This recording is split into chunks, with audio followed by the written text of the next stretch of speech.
곳곳이 지뢰밭, 좀 심상치 않은 기운이 아직 남아있다 이렇게 보시는 것 같아요, 부장님은. 이거 뭐 좀 시장이 좀 뭔가 이렇게 실마리가 좀 풀릴 것 같다가도 그게 안 돼 버리는 느낌이고, 요즘에 이제 또 개별 종목의 그 악재들이 발생을 하면서 이제 또 그 섹터를 또 이제 좀 어렵게 하는, 그리고 이제 시장의 이제 전반적인 어떤 투자 심리를 좀 냉각시키는 이런 일들이 있어서 요거를 좀 한번 좀 봐야 될 것 같은데. 네.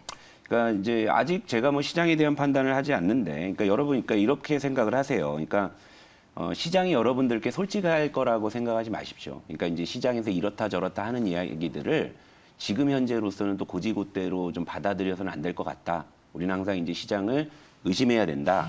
요 말씀을 좀 드리고 시작을 해야 될 것 같은데, 시장 잠깐 점검하고요. 네. 그러니까 뭐 특별한 건 아니고, 그러니까 여러분께 2,900에서 3,000 요 좁은 박스권 요 사이에서 그냥 시장은 움직일 거다. 그리고 제가 이제 늘 말씀드리지만 이제 환율과 수급만 보자, 뭐 이런 거예요. 그러니까 뭐 지난 거래일은 뭐 이제 외국인이 소폭 매도하긴 했지만 1월 누적으로는 여전히 코스피 뭐 2조 7,800억 정도 여전히 순매수 기조라는 거, 요 부분 체크하시고, 기관이 1월 누적으로 무려 4조 7,500억 순매도니까 지금 벌써 기관 외국인의 이 매매 동향에서 갭이 벌써 2조 원 정도 공백이 발생하잖아요. 그러니까 요 부분이 바로 불균형이다. 이렇게 보시면 되고, 여기까지는 그래도 우리가 이제 봐왔던 시장이잖아요. 지난 연말부터 이어졌던 그런 시장이기 때문에 적어도 그냥 이 지수상으로 2,900, 3,000 사이에서 왔다 갔다 하면 그냥 시장은 그냥 요 상태로 우리가 딱 그냥 굳혀놓고 보자라고 했는데, 요 안에서 놀면서 이제 또 하나 뭐가 발생을 했냐면, 이제 개별 종목들의 악재들이 계속 터지면서 이제 시장을 조금씩 이렇게 좀 이제 흔들고 있는 이런 모습이에요. 환율 잠깐 보면은 뭐 금리 인상 우리 단행했잖아요. 그래서 이제 1,190원 하회하고 있는 거고, 지금 현재 굳이 환율과 수급을 보자면 수급보다는 환율이 조금 더 먼저 개선이 되고 있다라는 거. 여기서 이제 수급이 따라붙어 주면은 시장은 안정될 수 있는 시나리오는 여전히 갖고 있습니다만, 이게 벌써 지난 연말부터 연초까지 지금 한 달의 지금 시간이 흘러가고 있는데도 그런 시나리오만 갖고 있을 뿐이지 지금 그런 작용들이 본격적으로 나타나는 건 아니니까 아직 시장 판단을 할 수 없다, 그런 건데, 환율은 그래도 이전보다 좀 안정됐다. 요 정도만 그냥 보시면 시장의 전반적인 포인트는 끝나요. 근데 이제 여기서 중요한 게 뭐냐면, 이제 뭐 시장이 그래도 요 안에서 어느 정도 그냥 위아래 뭐 등락하면서 이제 방향을 탐색하겠거니 싶었는데, 이 개별 이제 종목들의 악재들이 이제 팍팍 터지면서 이제 자꾸 이제 지뢰가 터지면서 자꾸 파편이 이제 쏟아지는 거죠. 요 종목은 이제 매드팩토라는 종목이죠. 뭐 잘 아시잖아요. 요것 때문에 또 이제 바이오주 한번 또 흔들렸고, 이게 사실 되게 아쉬운 게 ABL 바이오의 그 기술 수출 낭보가 있은 그 다음 날, 얘는 또 이제 그 임상계획 변경안 승인이 부결됐다, 이 소식에 장중 하한가를 가버리니까 벌써 어떻게 돼요? 그러니까 매드팩토 정도가 하한가를 가버리니까 또 바이오주 또 투심이 또 위축이 또 되는 거 아니겠습니까? 그죠? 요렇게 해서 이제 바이오 쪽에서 지뢰가 하나 터졌어요. 그럼 이제 좀 이제 안정되나 싶었더니 지난 거래일은 뭐 터졌어요? 이건 터지면 안 돼. 이거 셀트리온이요, 이거. 또 이제 뭐 분식회계 논란이라 그래갖고 12% 급락했는데, 이거 시장을 제가 의심하자는 이야기는 이거예요. 셀트리온의 분식회계 논란이 뭐 어제 처음 나온 게 아니잖아요. 그죠? 계속 셀트리온은 컬핏하면 뭐 공매도 논란, 분식회계 논란. 근데 아직도 왜 결론이 안 나 있는 건지 좀 이해가 안 돼요. 결론 내려면 낼 수 있는 거잖아요. 그렇죠? 근데 왜 아직도, 그러니까 이런 것들이죠. 그러니까 셀트리온이 이렇게 또 이제 급락을 해보니까 뭐 바이오 쪽은 뭐 솔직히 말씀드려서 또 이제 무너지는 이런 이제 상황이죠. 그러다 보니까 제가 지난 연말부터 제약주 좀 몇 개 이제 담아놓은 것도 같이 예시해 드릴게요. 자, 삼진제약 먼저 볼게요. 근데 얘는 전일에 오히려 올랐네. 그러니까 좀 이런 거는 좀 이제 우리가 이제 좀 이제 의미를 둘 만한 게, 제가 이제 제약주도 제약바이오를 하면서도 정말 두들겨서 배당 주고 실적이고 바닥에 깔리고 어떻게든 버텨 나갈 만한 놈들 뭐 갖다 놔놨는데, 근데 삼진제약은 또 재밌는 게 전일에 오히려 장중에 4% 가까이 오르기도 했는데, 요거 업데이트 하나 해드리려고. 네.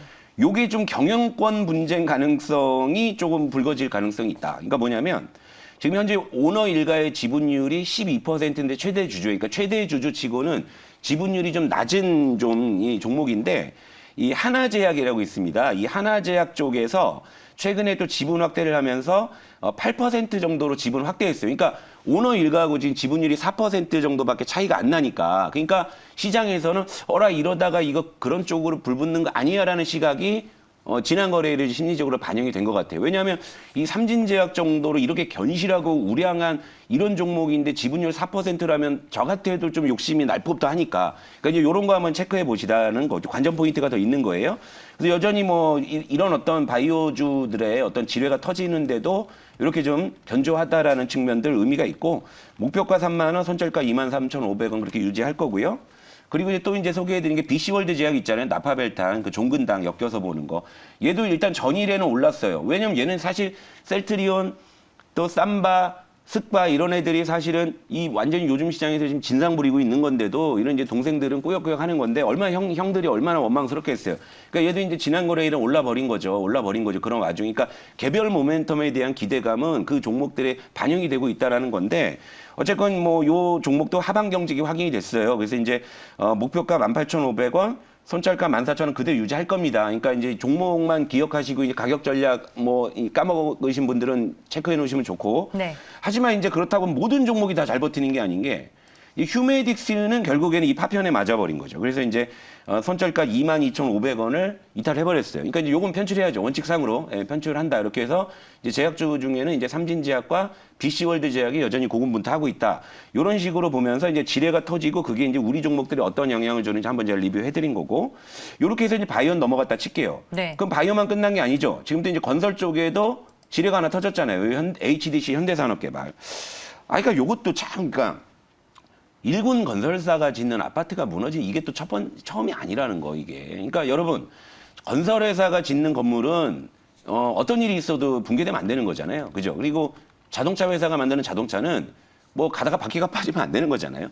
그러니까 그런 신뢰가 기업을 이렇게 영속시키는 건데 이런 상황이다 보니까 처음에는 이게 다른 건설사에 대한 반사수의 기대감으로 작용을 하다가 최근에는 이제 좀 전반적인 그 건설업종에 대한 투자 심리 위축이 될 가능성으로 가는 거죠. 그러니까 지금 이 건설주나 이제 건자재 쪽은 이 대선을 앞두고서 사실 5년에 한 번 있는 대목이 섰는데 이 HDC 현대산업개발이 뭐 찬물을 끼얹는 정도가 아니라 심지어는 오물을 거의 투척한 정도의 지금 그런 상황이 될 수도 있다라는 거죠. 그래서 상당히 이 부분도 이 HDC 현대산업개발 때문에 심지어 부동산 정책주에 관련한 투신마저도 위축시키지 않을까 이런 이제 걱정이 좀 들긴 합니다. 그리고 이제 그래서 우리 3부작도 한번 또 다시 한번 보고 가면 네. 이건홀딩스는 그래도 다행인 게 그럼에도 불구하고 시장이 급락해도 1%대 뭐 하락 정도, 약보합 정도로 선방을 해줘서 뭐 그나마 좀 다행이고 그리고 이제 또 뭐 하나 뭐 있었죠? 예, 그 KCC 건설.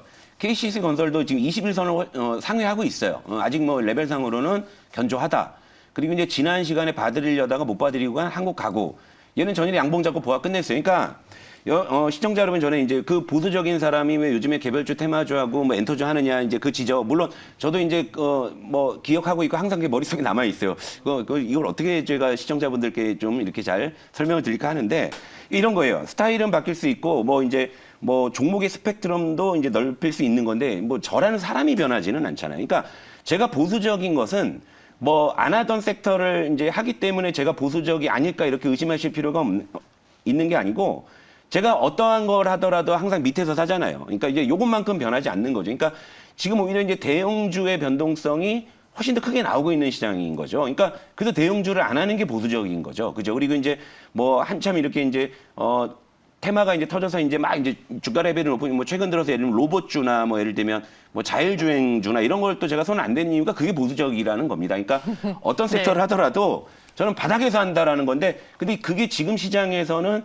우리 퍼스트 클래스가 연초에 이제 선전하는 그 또 이제 밑거름이 되기도 한 거예요. 그러니까 여러분, 그러니까 항상 우리가 생각해야 될 거는 시장을 항상 의심하고 또 우리가 이제 거기서 어떠한 부분을 또 이제 공략해야 될지에 대해서 항상 집중을 하고 있어야 되고 항상 이래야 된다라는 겁니다. 그리고 상징적으로 요거 하나 보여드릴게요. 그러니까 그 시장을 의심하라는 결정적인 그 이유는 이게 삼성전자 차트인데 이게 이제 지난 그 연말에 이제 크리스마스 전후로 해가지고 8만 원을 회복하니까 그때 이제 정말 뭐 너무 심할 정도로 이제 8만 전자 뭐 이제 다 이렇게 찬가를 부르니까 제가 오히려 이러니까 거부감이 생겨서 오히려 저 IT 하기가 싫어진다라는 말씀을 드렸는데 실제로 이 삼성전자의 8만 전자는 요 크리스마스 전후 요 3일 천하로 끝난 거고 그 뒤로는 지금 8만 원을 계속 하회하고 있는 거잖아요. 그러니까 시장에서 다수가 같은 얘기를 너무 심하게 얘기할 때는 그 반작용을 우리가 항상 이제 의심하자. 그러니까 이제 그런 취지로 좀 말씀을 드리는 거니까 항상 여러분들이 시장을 볼 때는 많은 사람들이 좋게 얘기했을 때는 이제 물음표를 던져야 되고 또 많은 사람들이 오히려 관심을 안 가질 때 오히려 이제 그런 쪽에 좀 관심을 갖는 역발상이 지금은 무엇보다 좀 필요하지 않느냐. 이렇게 해서 좀 한번 시장을 좀 정리를 해드렸습니다. 네, 알겠습니다. 저희가 뭐 바이오 얘기도 네. 나눠봤고 HDC 현대산업개발 악재로 인해서 건설주, 건자재 네. 저희가 또 한번 짚어보면서 포트폴리오에 담겨있는 종목들까지 리뷰를 도와드렸습니다. 여러분들이 궁금해하는 시장 얘기 포트 상담으로도 받으실 수 있습니다. 027-482, 027-482로 전화 주시면 되고요. 샵 2034로 문자 남겨주셔도 여러분들 직접 무료로 상담 받으실 수가 있습니다.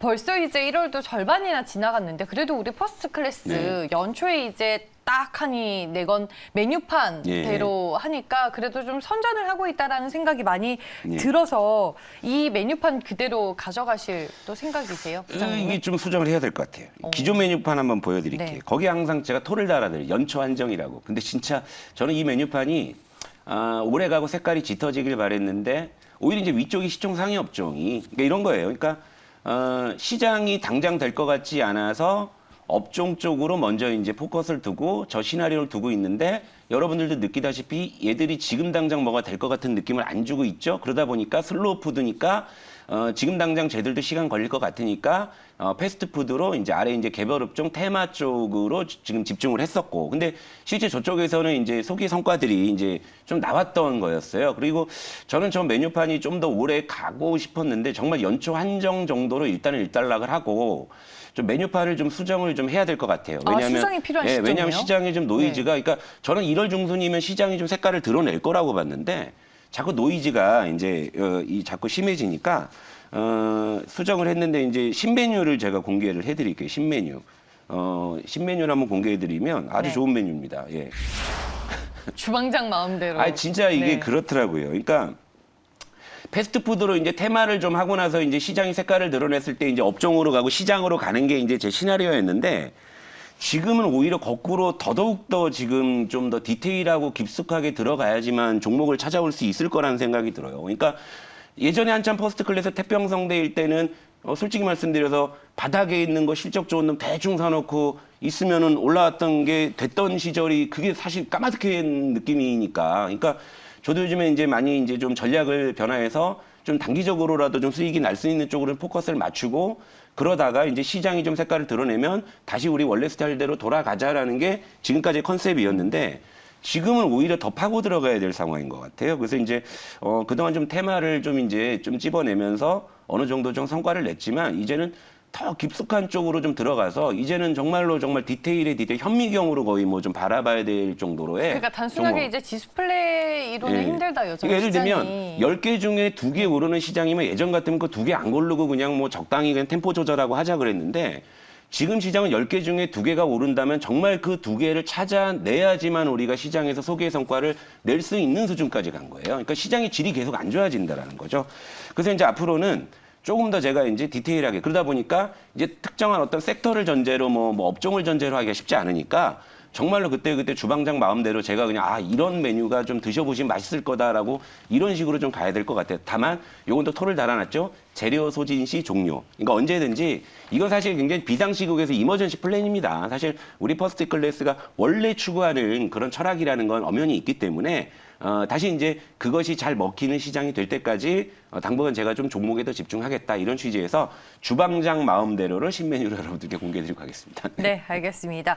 퍼스트 클래스의 메뉴판이 또 어떻게 바뀌는지는 시장 색깔에 좀 달려있다 이런 생각이 다시 한번 드는 것 같습니다. 그럼 조성호의 퍼스트 클래스 오늘 여기에서 저희가 마무리 짓도록 하겠습니다. 조성호 부장과 함께했고요. 여러분들 개장 준비 매일경제TV와 끝까지 함께하시면서 잘 준비해 보시길 바라겠습니다. 함께해 주신 여러분 고맙습니다.